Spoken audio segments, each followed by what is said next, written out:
Hello, I'm Czardus, and welcome back to my Cities Skylines for New Players series. Today we are going to talk about power and water and how they work in the game and the different options that you have. But before we do that, if you are new to the channel, be sure to hit that subscribe button so that you can get updates along with this series, as well as check out my other Cities Skylines content. I have loads here on the channel that you are probably interested in.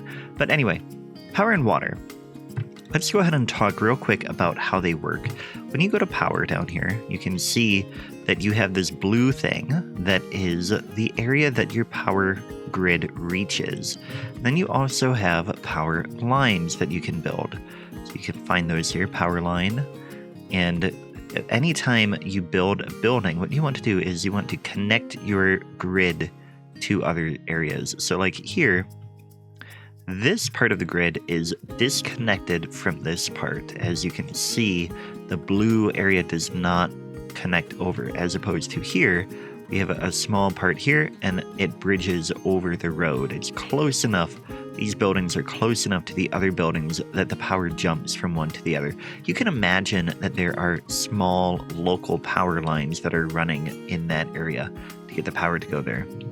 Whereas this is farther apart, so you need the bigger power lines to connect that.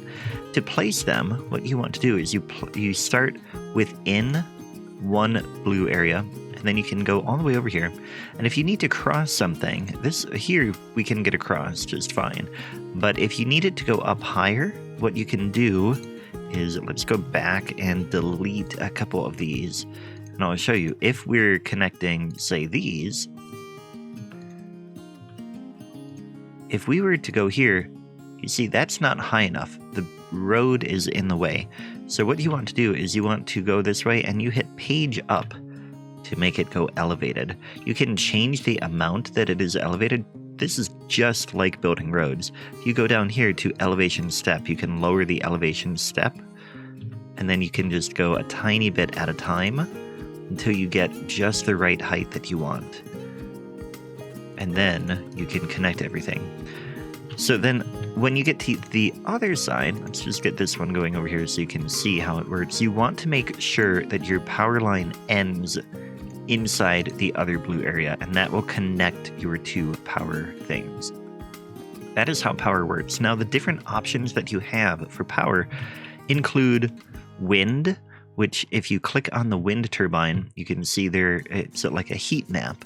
And if you're over here where it's lightly colored, the power production there is only 4 megawatts. Whereas if you're over here where it's dark, it can get up to 8 megawatts. And that just indicates that like areas where there isn't as much wind, there is not going to be much power. Whereas if you're in areas that have more wind, especially like up here, these mountains will get a lot of wind. We can't build up there because that's outside of the city area, but they get much more wind as opposed to these lower areas where the wind does not reach. So that's one thing to keep in mind. Advanced wind turbine can go on water.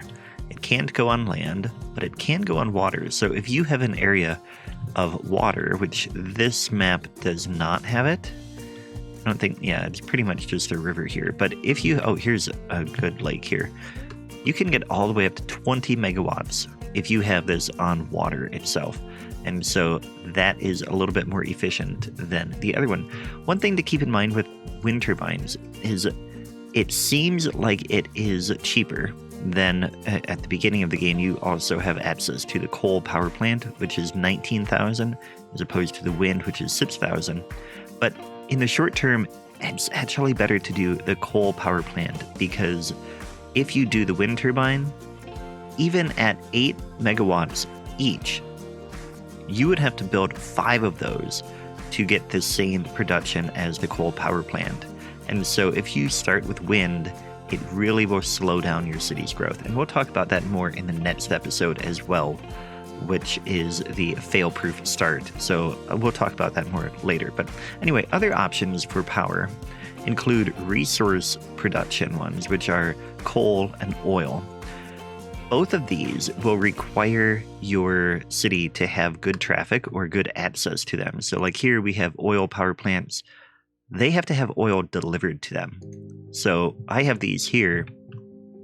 The oil has to come off the highway here, come all the way through here, and make its way over here, which is a bit of a ride. And you can see, nope, we don't see any routes for things connecting to that. But anyway, it takes a while to get there. It's okay because I have fine traffic, but if you have a backup, that can be a problem. And that's the same for coal and oil. Coal has to have things delivered, and so does oil. Then we have the hydroelectric, and this city does have a couple of hydroelectric dams. They're not very efficient because the way the hydroelectric works, here you can see 16 megawatts is all we're getting from either one of these. But you build it, and the way the game calculates how much power gets in there is in the height difference from one side of the dam versus the other. And here we don't have a huge height difference. If we had a greater difference, then we would see more. But when you build those, you have to also be careful because you have to watch your terrain behind it. And if this were much higher, we would actually have the water backing up back here. And so that is why I built them down here. If you have a map where you have a huge difference, you can see you can get a very efficient hydroelectric dam. You can see that in my Sinagua series, which is based in the desert, kind of like a Grand Canyon type map, and it has a huge dam.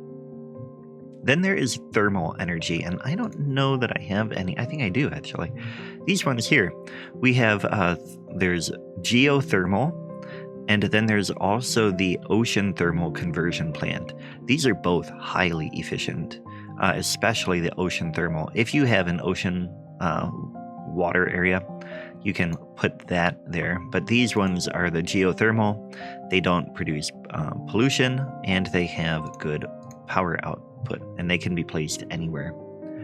Then there is nuclear power, which is the most efficient in terms of space that it takes up. If you are concerned about space, nuclear is definitely a very good option. It produces a ton of power in one power plant.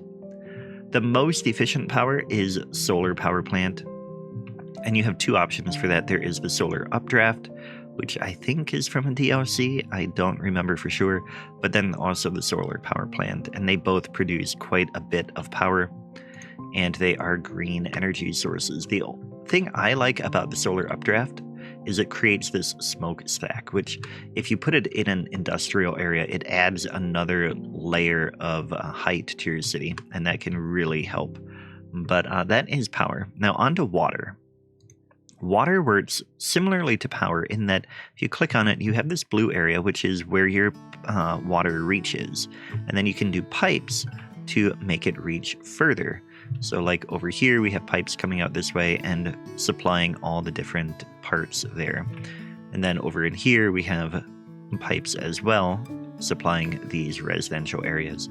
But anything outside of your blue area on this view will not be supplied with water.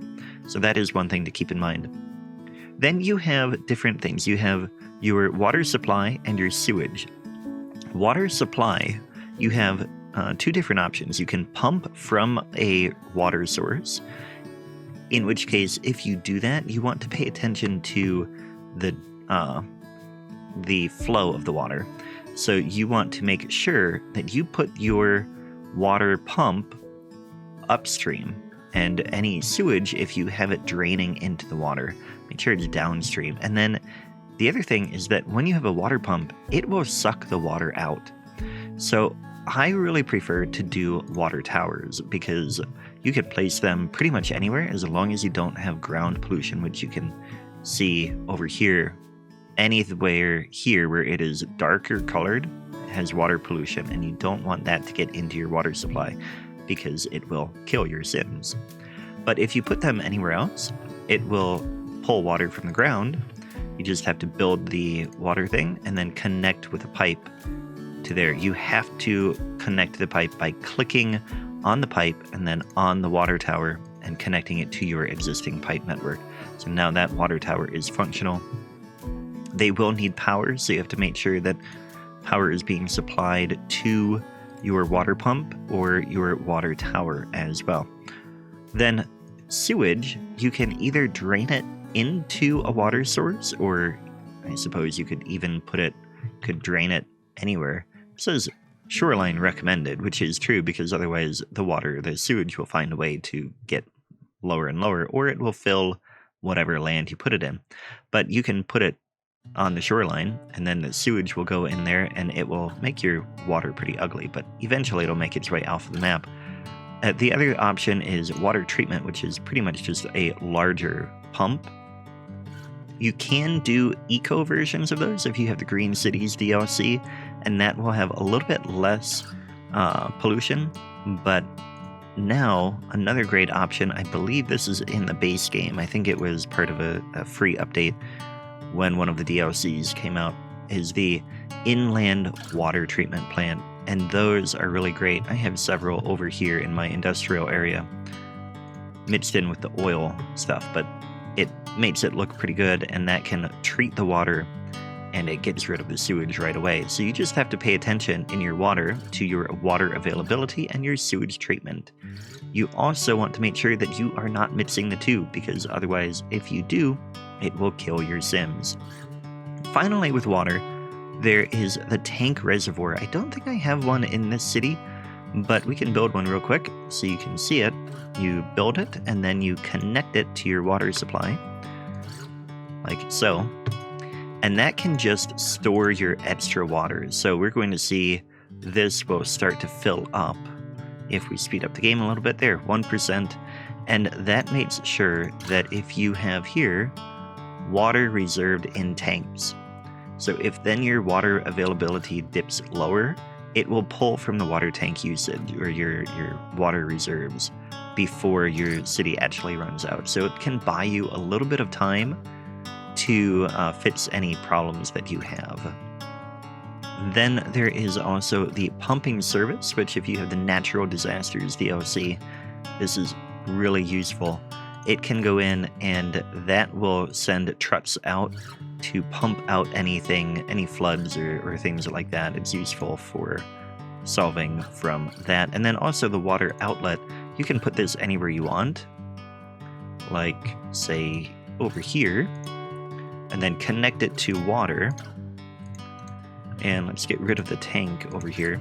And this will start to now pump out the excess water from the system. Oh, we have to connect to power. Just give it a quick wind turbine here.